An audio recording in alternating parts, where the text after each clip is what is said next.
उपयोग करत या स्वराज्यावर चालून आलेल्या औरंगजेबाचा सरदार असलेल्या अफजल खानाचा त्या ठिकाणी वध केला होता आणि तो चित्तथरारक प्रसंग पिढ्यानपिढ्या आपण सगळे ऐकत आलो। त्या प्रसंगामधलं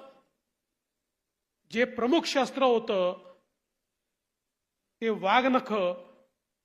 जी अनेक वर्ष त्या ठिकाणी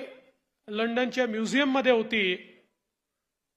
ती आपल्या भारतामध्ये या ठिकाणी आली आणि खऱ्या अर्थानं आमची राजधानी असलेल्या साताऱ्यामध्ये वस्तू संग्रहालयामध्ये आता ती आपल्या सर्व भारतीयांना, सर्व शिवप्रेमींना दर्शनाकरता उपलब्ध झाली।